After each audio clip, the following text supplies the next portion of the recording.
Hola chicos, hoy les tengo una clasecita un poquito larga, pero muy importante y es una de mis favoritas.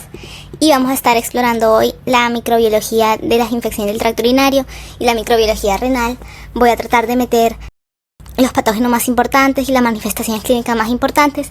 Y después les quiero hacer otro videito discutiendo el tratamiento farmacológico y cómo se abordan estas enfermedades. En este video vamos a recorrer los mecanismos normales de defensa del sistema urinario y la fisiopatología de la infección, los microorganismos, los factores de riesgo, las manifestaciones clínicas y las principales entidades como la cistitis, uretritis y pielonefritis. La idea es comprender no solamente qué microorganismos causan las infecciones, sino también cómo logran colonizar el tracto urinario y cómo responde el organismo y por qué algunos pacientes desarrollan infecciones recurrentes o complicadas. Así que comencemos por entender qué son las infecciones urinarias. Las infecciones del tracto urinario son procesos infecciosos que pueden afectar distintas partes del sistema. Dependiendo de la localización, pueden comprometer la vejiga, que se llamaría cistitis, la uretra, causando uretritis, o los riñones y la pelvis renal, generando una pielonefritis o infección renal. Las alteraciones clínicas dependerán de la gravedad de la infección y del sitio anatómico afectado. Los síntomas clásicos de una infección urinaria comúnmente son frecuencia urinaria aumentada, urgencia urinaria, malestar o dolor suprapúbico, dificultad para iniciar la micción o vacilación. La vacilación es cuando no quiere iniciar el chorro pero no puede. Hematuria, nicturia, orina turbia, disuria o dolor al orinar. Básicamente todo lo que compone la disuria. Es importante recordar que la presencia de bacterias en la orina, es decir, la bacteriuria, por sí sola no constituye una infección urinaria si el paciente no presenta síntomas.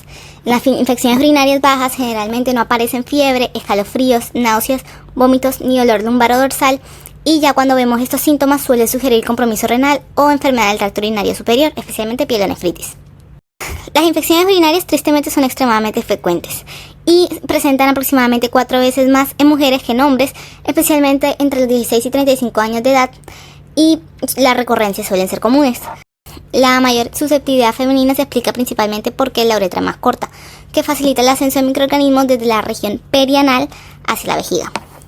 Y antes de entender cómo ocurre la infección, es importante conocer las defensas fisiológicas del tracto urinario. Uno de los mecanismos más importantes es el flujo, porque la orina actúa como mecanismo de lavado que ayuda a expulsar microorganismos antes de que logren adherirse y multiplicarse. Entonces, un factor importante es la presencia de un pH ácido y lactobacilos en la microbiota vaginal, porque ambos dificultan la colonización por microorganismos patógenos. También tenemos la molécula 1-modulina o la proteína de Thom Horsfall, son dos nombres distintos para la misma cosa, que es una glicoproteína producida en el asa ascendente gruesa de Henle y el túbulo contorneado distal. Tiene filamentos apilados que se ven como si fuera una espina de pescado y le permiten atrapar microorganismos para que se unan a ella y puedan excretarse por los túbulos hacia la orina. Tiene una función muy importante porque puede proteger inclusive a aquellos con un sistema inmune más deficiente, como niños y lactantes, que tienen un sistema más inmaduro. La mayoría de las infecciones urinarias ocurren por vía ascendente, como ya dijimos. Las bacterias colonizan inicialmente la región perianal y rectal y luego ascienden por la uretra hasta alcanzar la vejiga. Aproximadamente el 85% de los microorganismos vienen de la microbiota intestinal o vaginal, y las bacterias representan la causa más frecuente. Usualmente son gram negativas que tienen lipopolisacáridos que desencadenan una respuesta inflamatoria más intensa. Hay múltiples factores de riesgo que favorecen el desarrollo de una infección urinaria, como el sexo femenino por la uretra corta, pero también las relaciones sexuales, la diabetes mellitus, el uso de espermicidas, de antibióticos, de diafragmas, el sedentarismo, las anomalías anatómicas, los catéteres urinarios y el trasplante renal. El sedentarismo favorece la estasis urinaria, o sea que la orina se queda estancada en la vejiga, que facilita la proliferación bacteriana. Y los catéteres también producen microtraumas en la uretra y la vejiga que desencadenan una inflamación, y cuando sucede este trauma se libera fibrinógeno, que sirve como punto de anclaje para muchas bacterias. Después lo exploraremos más a fondo. Además, los catéteres favorecen la formación de biopelículas y la estasis urinaria también. Las infecciones urinarias son especialmente frecuentes después de un trasplante renal porque se usan inmunosupresores y hay un reflujo vesicouretral que favorecen otra vez la proliferación, la adhesión y que se estanquen ahí las bacterias y puedan generar daño. Las ITU se pueden calificar de varias maneras, según la localización, como una infección baja, que se referiría a uretra, vejiga, próstata, o alta, que sería uno o ambos riñones y la pelvis. Según la evolución pueden ser agudas o crónicas, según la complejidad pueden ser no complicadas cuando no tienen factores predisponentes importantes o complicadas cuando ya se asocian a diabetes, embarazo, vejez, inmunosupresión y más que todo cuando es una infección de vías urinarias bajas. Según los síntomas pueden ser sintomáticas o asintomáticas y según el origen se considera si son comunitarias, o sea que si se adquirieron fuera de un hospital, generalmente suele ser por E. coli, o nosocomiales, que es cuando aparecen después de 48 horas de hospitalización, frecuentemente asociadas a sondas vesicales o microorganismos multiresistentes. Las 48 horas de hospitalización es para garantizar que se adquirió dentro del hospital y no que fue algo comunitario. El diagnóstico lo podemos conseguir únicamente con la clínica si el paciente nos presenta los síntomas característicos, pero se puede confirmar por análisis de orina, sedimento urinario y urocultivo. Y durante la evaluación debe considerarse la duración de los síntomas, si hay fiebre, si hay lesiones cutáneas, adenopatías, enfermedades asociadas o contactos sexuales sospechosos. La unidad de formadores de colonia depende del método de obtención de la muestra. Cuando vamos a interpretar el urocultivo, tenemos que tener en cuenta que las unidades formadoras de colonia depende del método de obtención de la muestra. Para determinar si se sugiere una infección significativa, según la toma de la muestra, emisión espontánea o chorro medio, más de 100.000 unidades formadoras de colonia ya es infección significativa. Es un número alto porque la muestra se puede contaminar con flora de la piel o de la uretra. Para considerarlo en una punción suprapúbica, solamente debe ser más de 1.000 unidades formadoras de colonia porque esta muestra, al obtenerse directamente en la vejiga, debería ser estéril, o sea, no debería haber nada. En una sonda vesical lo consideramos a partir de 10.000 unidades formadas de colonia porque consideramos que puede haber un riesgo de contaminación asociado al catéter. Y cuando tenemos un paciente asintomático pero le encontramos una bacteriuria, esta se define si se encuentra más de 100.000 unidades formadoras de colonia, aunque no hayan síntomas, pero generalmente no requiere tratamiento. La producción urinaria normal oscila entre 700 y 2.000 mililitros al día. Entonces, una alteración como la poliuria sería más de 2.500 mililitros al día, una oliguria, o sea, orina muy poca, sería menos de 500 mililitros al día, y una anuria, o sea, se considera prácticamente nada, serían menos de 100.000 mililitros al día.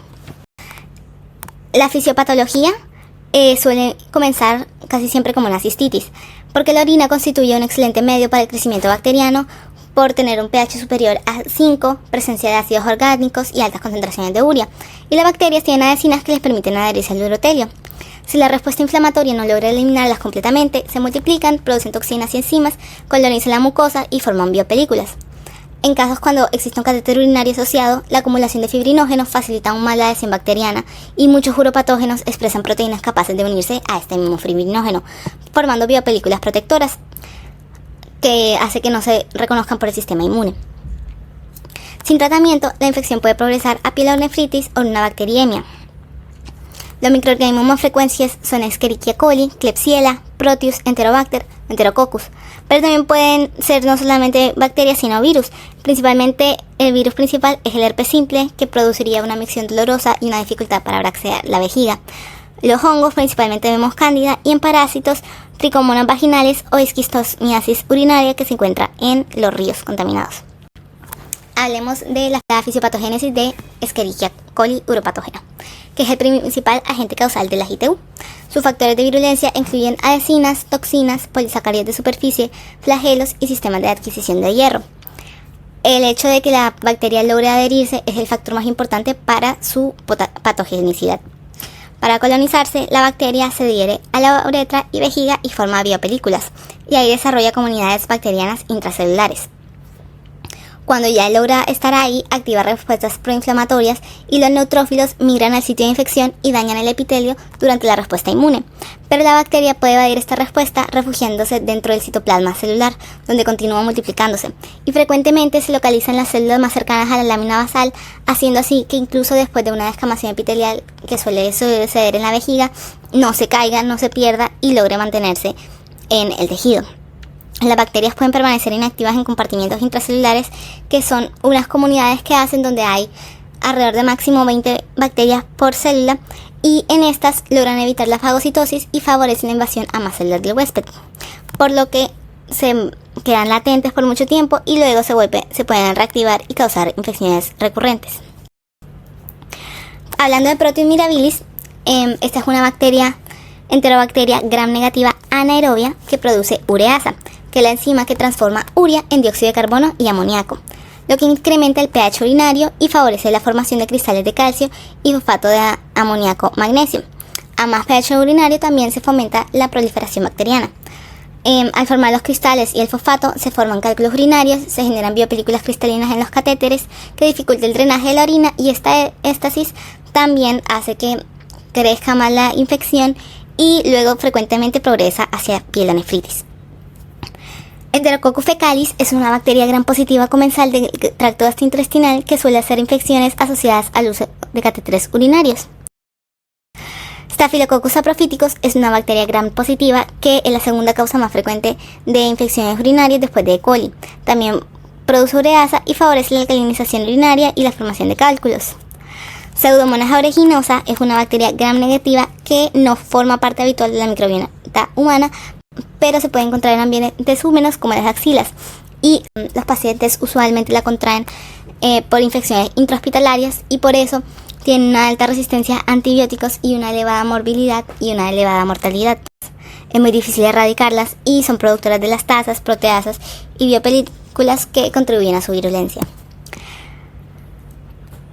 Hablando de las distintas patologías, uretritis es la inflamación de la uretra. Una uretritis gonocócica es generalmente causada por Neisseria gonorrea, que es una bacteria que utiliza pilis y proteínas de membrana que le permiten adherirse al epitelio columnar e invadir la mucosa. Esto se puede presentar con secreción purulenta. Una uretritis no gonocócica, generalmente por Chlamydia trachomatis, suele ser más leve o incluso asintomática. La cistitis es una inflamación aguda o crónica de la vejiga con o sin infección.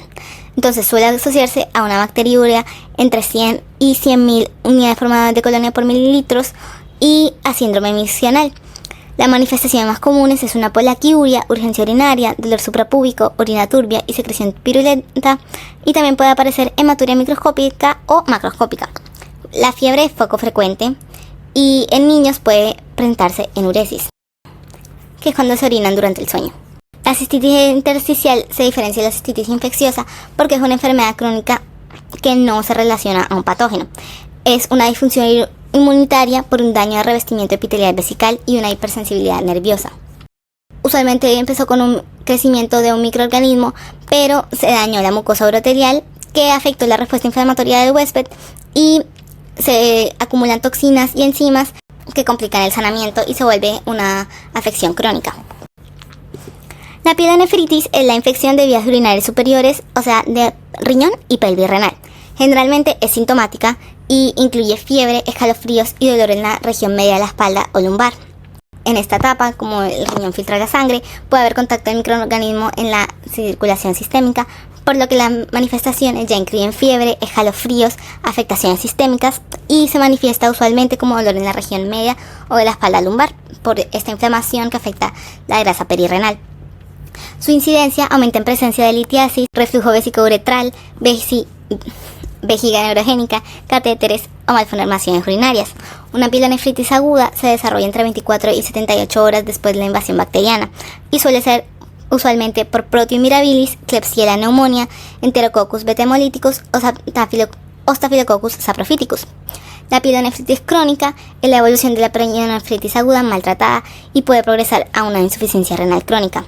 El diagnóstico incluiría un hemograma, bioquímica sanguínea, sedimento urinario, urocultivo y una ecografía renal. Bueno, ya observamos las bacterias y los patógenos más predominantes y comprendimos la importancia de los factores de riesgo y los factores protectores. Con este video debemos aprender las manifestaciones clínicas y anticipar las complicaciones, reconocer las infecciones recurrentes y diferenciar cuando estamos ante una infección baja, una pielonefritis o una bacteriuria asintomática. Y listo, este es el final del video. Gracias por acompañarme. Yo soy su doctora Valentina y es un placer para mí explicarles microbiología renal. Hasta luego.